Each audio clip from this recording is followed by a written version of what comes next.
Lights and action. From stage to the big screens and the streaming platforms, Nollywood keeps evolving with thought-provoking and boundary-pushing classics and storytelling that touches the core of human existence and tradition. Claire? Go ahead, Vanyuri.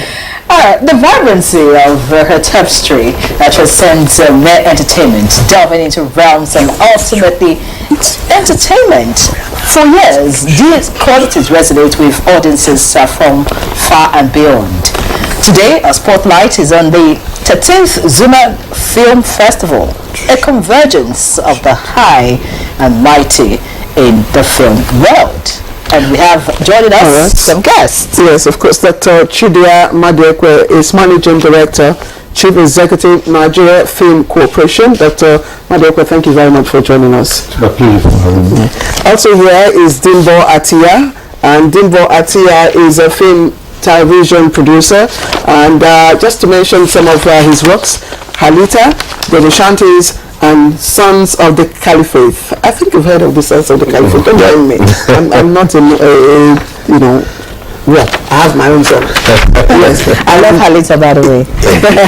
Also, we have here Victor Ekele Shuaibu, and he's a business development manager, Abuja International Film Village. I would have called you Ekele if you didn't, sound it right for me. Yeah. And Ekele in Igbo language is greetings. Yes.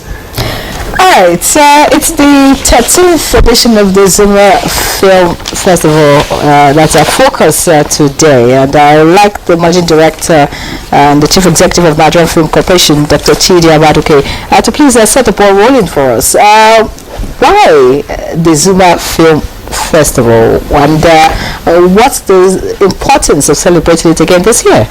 First of all, thank you for having me. And Zuma Film Festival, of course, is our national film festival that started in 1993, and various leadership have managed the film festival up till the time I came to office 2017.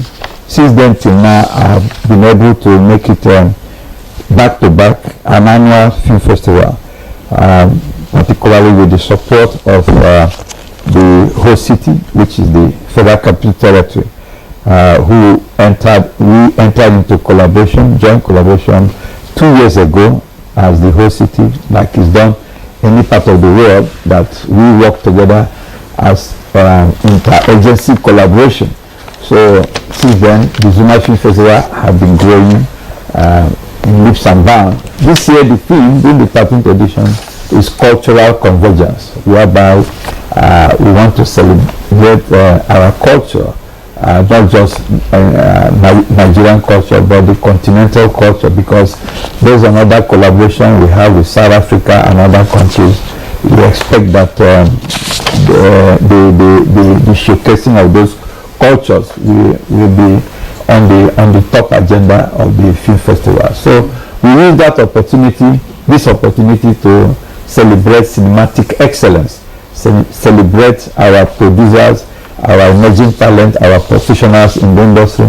Particularly now we understand that this very administration is concerned about creating jobs, and film is not just about entertainment or information, but is the low-hanging fruit, particularly for a country like Nigeria with over 60% of our teaming with very technically savvy and creative. So we are creating the platform to warehouse them for purpose of exponentially delivering on their potentials and capacity. And indeed, DJ, the presence of the creative industry is what stamped on the GDP. Yeah. So I think this is just to up your ante, so that the percentage you contribute to the GDP, is high. And I think the federal government is also, given renewed attention, to this industry. But I know that some years ago you were here, maybe 2 years ago, or even last year you were here. Kingsley and I, had to take you up on Zuma.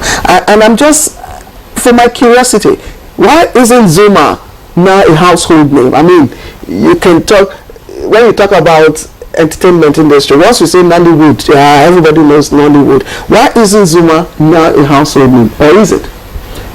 It is, because we've been holding Zuma, like I said, from 2017 every year, and it has always grown bigger. Like when we now entered in collaboration with the FCT, it became quite bigger, and this year is more celebrated as it's bound to be. In terms of participants, in terms of content, yeah, in terms of diversity, in terms of content, in terms of participants, in terms of policy directive that emanates from the annual film lecture that Zuma hosts.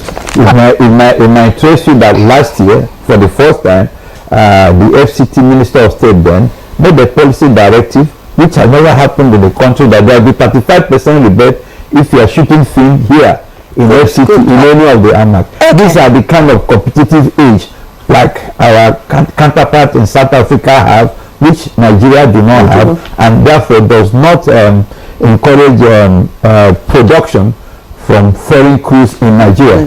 And this year, during our annual film lecture again, the chairman of the Federal Inland Revenue will be presenting a policy paper, tax rebate as window revenue for generating revenue. All right, so that's great. Thank you, DG. Dimbo Atiya, you are a film and TV producer, and looking at some of the films that you have produced, very impressive. But would you say the same of the industry in general? You know, over the years that you have this film festival, you're celebrating, you know, that's why you're having the Zuma Film Festival. Do you really think that this industry should be celebrating, or should still remain on the drawing board and try to see how they could fix some of the challenges you know, that the industry is currently facing, and how you can, you know, become better like, you know, some other this kind of industry in other parts of the world? I mean, that's why events like the Zuma Festival are very, very important to the industry, because this is where we now converge and have these conversations, how to move the industry forward. I mean, the entire year we're all busy in film locations, pretty much running up and down to look for the money to make the films. But then once in a year we come in a week together and just have these conversations about policies that can literally change the industry itself.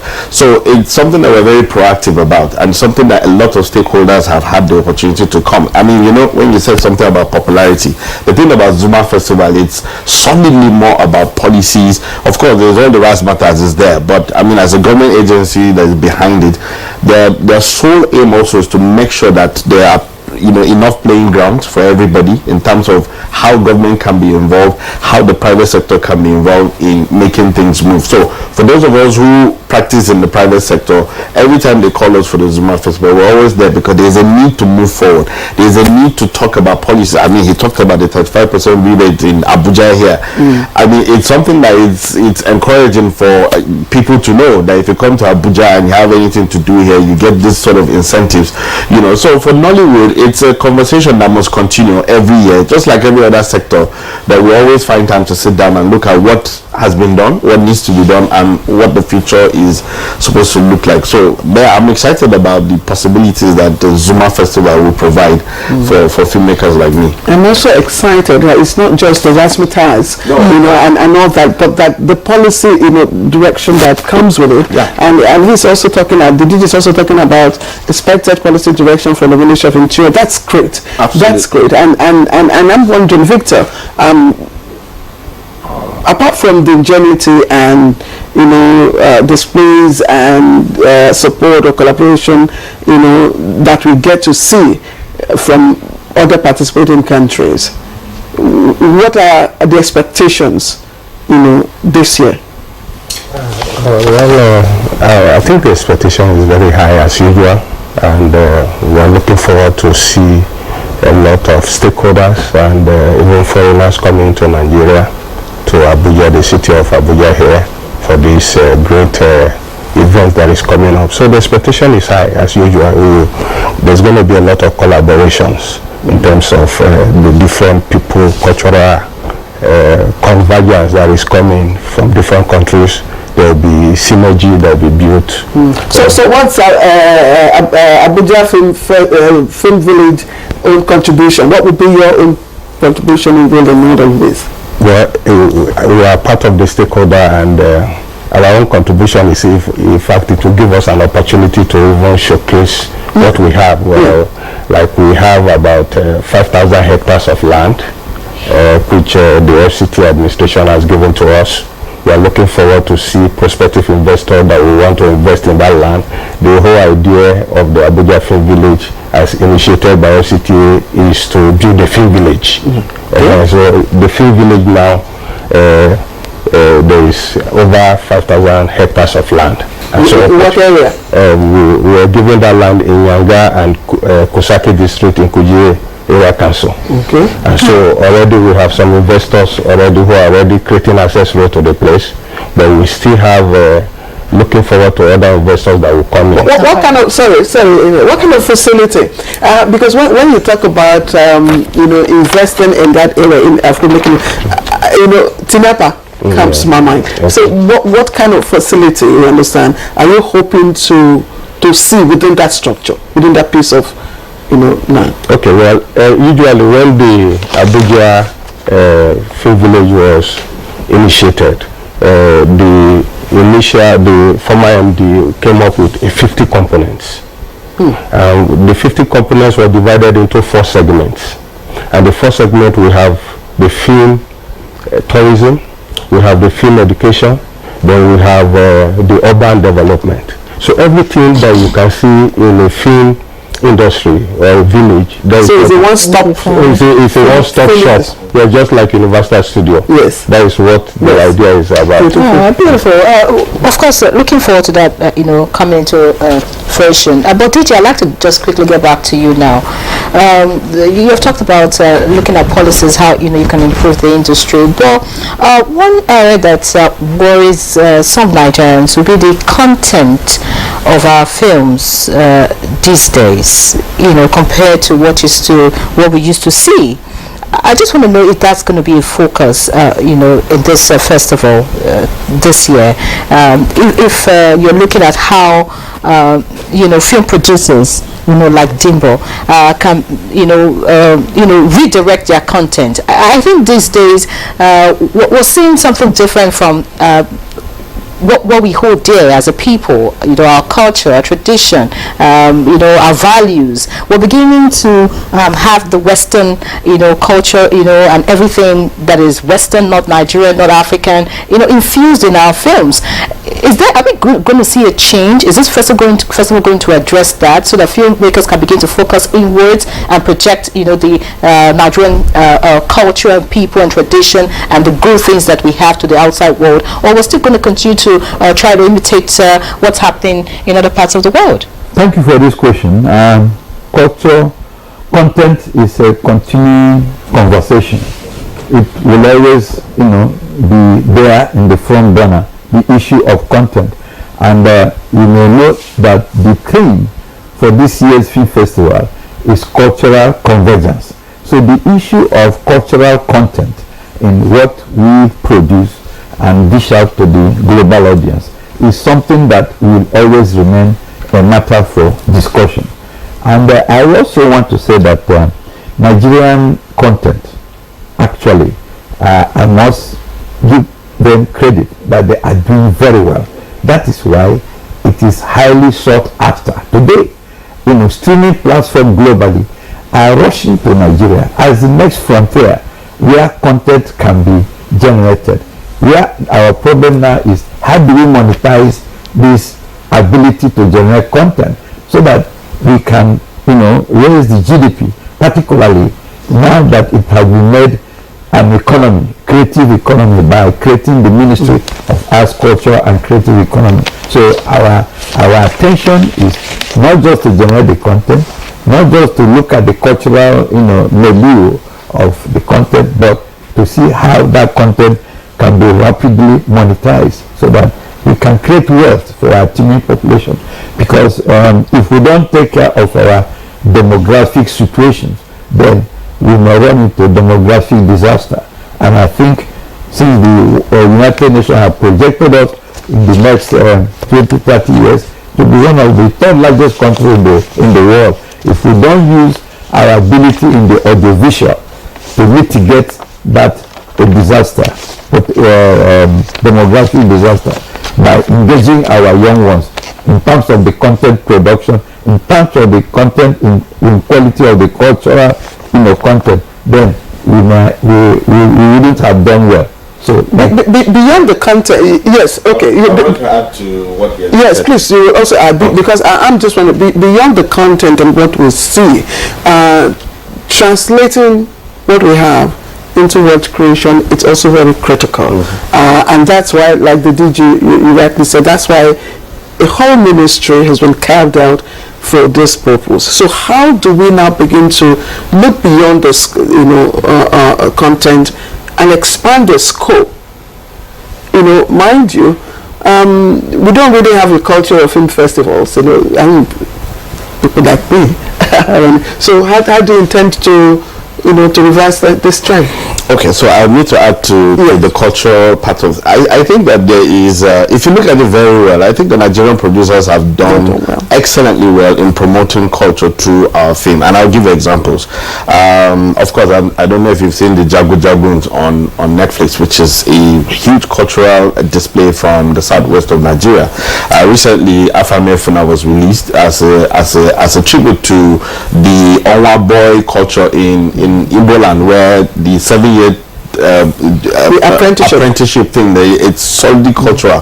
Just yesterday we premiered our trailer for the new season of Sons of the Caliphate, which is rich in the northern culture. So I can confidently tell you, in the last 2-3 years, some of the top films that have been produced by Nollywood are rich in the cultural aspect of Nigeria, and so we've done very well. And if you must know, most of the streaming platforms now do, apart from a lot of the English or the American films that you see, there is a high demand for a 60 to 70% local language in most of the films that we're asked to produce. I know that for a fact because I've worked with most of the streaming platforms, and they will tell you we would prefer to have 70% Igbo, Yoruba or Hausa in the films that you're bringing for us. They encourage that, because if you tune into the platform, you find out that a lot of these films are coming with some cultural relevance. So in terms of us defending Nollywood producers, we are doing very well in terms of promoting culture. Coming to the issue of broadening this for some sort of economic gain, I think that the biggest conversation is platforms like the Zuma Festival bring stakeholders together to begin to understand the money-making part of Nollywood. To be honest, a lot of times we producers use our individual money, and even if you have to get investors, there's always this conversation. You need to explain things to them. I know that part of the activities for this year is also the conversation around data collecting, data gathering, information that any investor anywhere in the world, people who talk billions and money is numbers, showed me numbers, and if there are places where they can go to access this information, it's easier to have a conversation about, I need your $2 million or your $3 million to make this film, because in the past year somebody has put in this amount. Of course, we've heard of the Black Book that invested $1 million and of course became a Netflix original. I can only imagine how much the streaming platform paid for it. So those type of conversations, it's what the Zuma Film Festival allows us, to come together with people who really might not have a strong understanding of what the industry is. So that is also broadening, bringing in people from other sectors to understand how much investment you can put in and how much it will. And I promise you, there is money in investing in film. Very true. DG, I'll get back to you. I want you to give us the specifics of this year's festival. The 13th edition of the Zuma Film Festival. What's going to be different this year, and then when is it going to hold? It starts today and it will end on the 8th. What is going to be different is the quantity and quality of participation. Particularly, this is the first time again we are going to take the second leg of Nigeria South Africa Film Festival. It's all embedded in this very film festival, because you understand that we have a co-production agreement with South Africa, so they will be featuring heavily. Already the French also and the German embassies, who have always been partnering with us, including the United States Embassy, they will also participate, and that will lead to encouraging us to ramp up other co-production agreements like with India, Brazil, Canada, and South Korea, Israel, that is yet to come. Our counterparts in South Africa have over 14 or about 14 co-production agreements with other countries. So this kind of incident, event, help us to groom that thinking so that we can achieve it.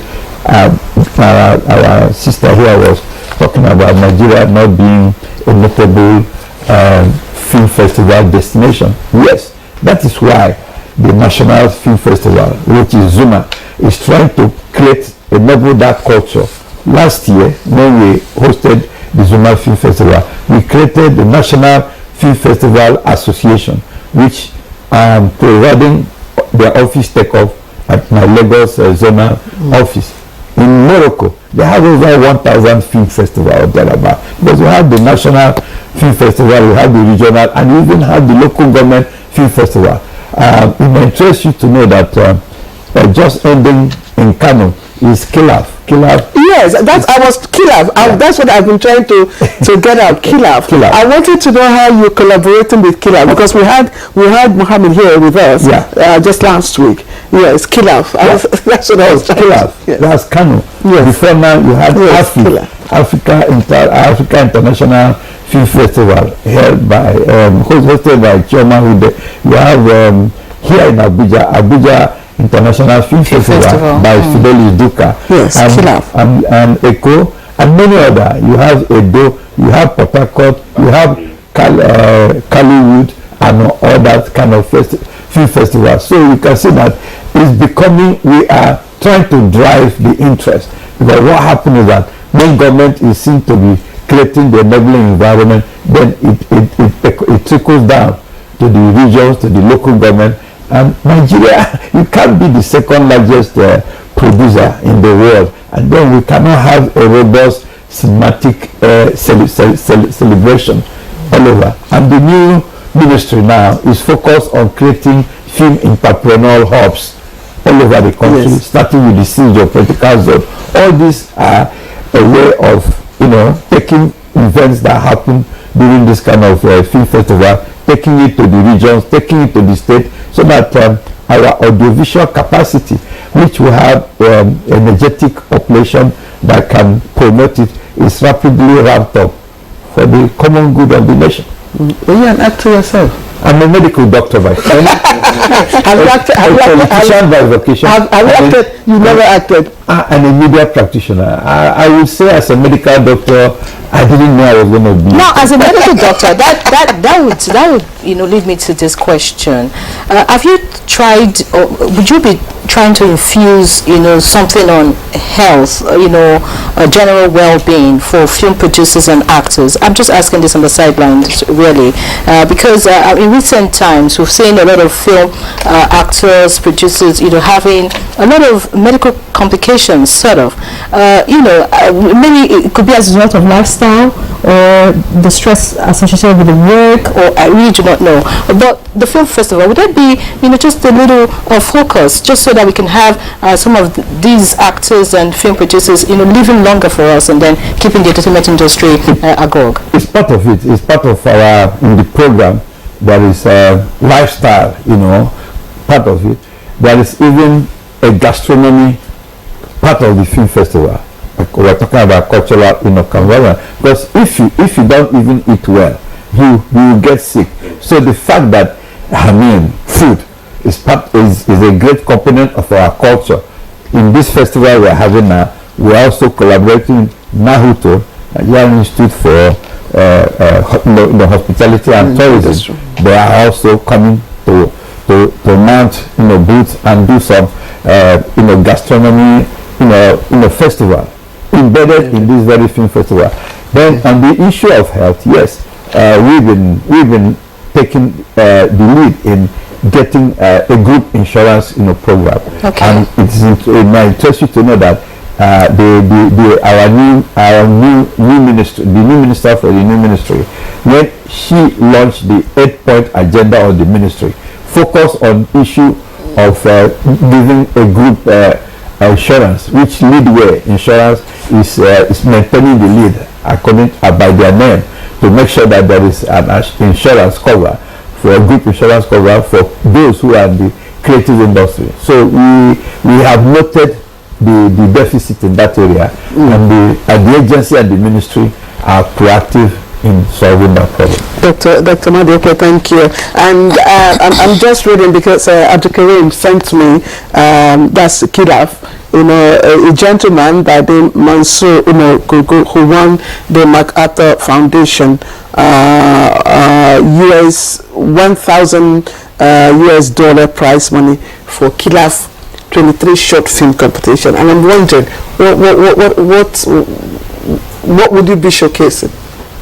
Well, so I mean, as a stakeholder, I personally don't have anything to showcase this year, but I know that there are a couple of entries that have come in, and these are going to be exciting times for filmmakers. Of course, Zuma, it's big in its rights, so there's going to be a lot of. And by the way, you're all invited. Come and enjoy some of the amazing films that we're going to be showing.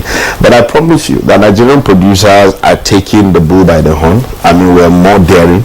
We've become more embedded in telling our stories by ourselves, in terms of going deeper, in terms of the culture. So yeah, I mean, personally, I'm not exhibiting this year, but I'm fully involved in what's happening as a stakeholder, because it is important that those of us who... Besides exhibition, would there be awards? And then what? Oh yeah, there's definitely the award night at the end of the event on the 8th, where of course deserving films will get to go home with the beautiful Zuma plaque, which is of course something that is lovely to put on your shelf. So, by the way, where's this happening? Yes, National Conference Center.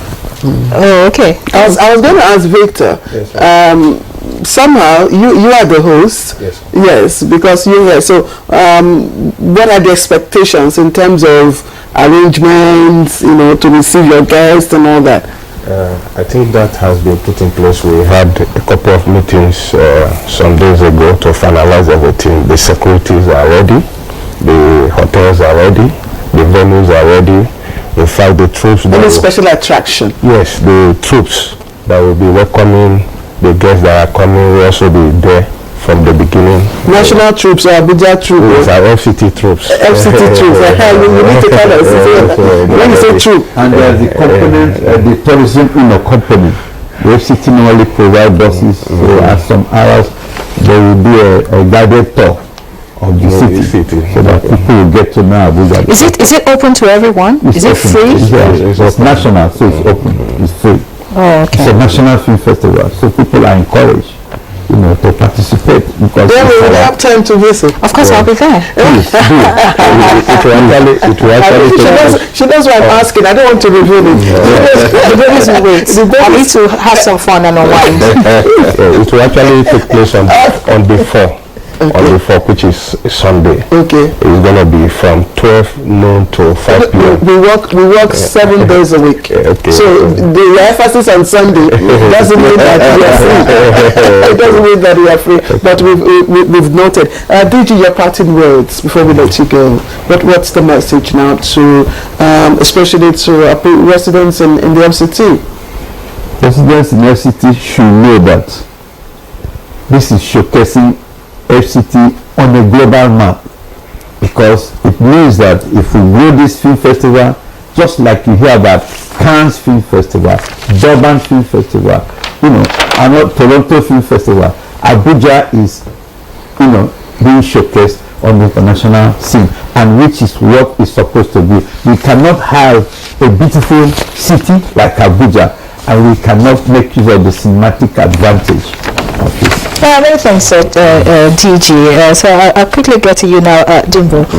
Your last words, not just to Nigerians, to filmmakers who are watching you, and then actors in the industry. Yeah, a lot of Nigerians always have questions about Nollywood, our processes. Why don't you people do this? Why don't you do that? You see, the film festival is a place where you come for free, and you get most of your answers, in terms of when you interact with people.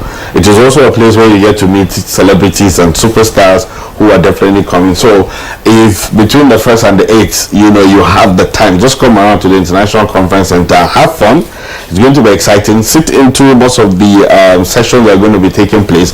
Learn a lot about the Nollywood, our processes, and just let's hang out. At least we'll answer most of your questions, because a lot of times you don't get to see all the entire year because we're in the trenches trying to produce entertainment for you guys. But this one, we wear our underbox, we'll come out and we'll celebrate. So we're inviting everybody, come and celebrate with us from the 1st to the 8th at the International Conference Center. And I promise the lead actor of Halita be there? Oh yes, absolutely. I think she's an ambassador. She also has been working with them. That would be Chisomago. Yeah, she's also been working with them. I know that they were at the Durban Film Festival early this year, so she's actively involved, and with other celebrities also. So yeah. Okay. I'm a fan. Looking forward to seeing her. All right. So your last words, and as we round off. Okay, thank you, Ma. I just want to tell the whole Nigeria, and specifically the FCT people, that this week is going to be a week of fun, and that the stakeholders and all visitors are coming. Abuja will be safe. It's one of the safest cities in the whole world, and that they should not be scared. They should come and see and mingle with other people that are coming from different parts of the country. By the way, I think I like the timing of this festival. So it's the 1st of December. I mean, just a way to say, Claire, I know you don't agree with me. For children like me, we like this festive period. But for you have to spend more money to take care of the children. All right, we have to go now. We have to go. Let's quickly appreciate all our guests here. Let's start with Mr. Victor Ekele Shuaibu, Abuja Film Village International Limited, and member of local organizing team representing the FCTA. Thank you very much. Bimbo Atia, a film television producer. Halita, the Rishantis and Sons of the Caliphate. Thank you. And Dr. Chidia Madekwe, of course, MD CEO, Nigeria Film Corporation. Ishinka Ohafia. Thank you very much. Thank you. And of course, today is World AIDS Day. Let's not forget, Nigeria has done well in trying to meet the 95 target. That, of course, major status, access retroviral drug, and viral suppression. So we want to say kudos to, of course, all the agencies driving this policy towards 2030 agenda. So, Ira. Claire, thank God it's Friday. And thank God today's edition of Good Morning Nigeria is over. All right. So, it's your turn to... All right. So we'll see you next week. Please stay safe and enjoy yourself.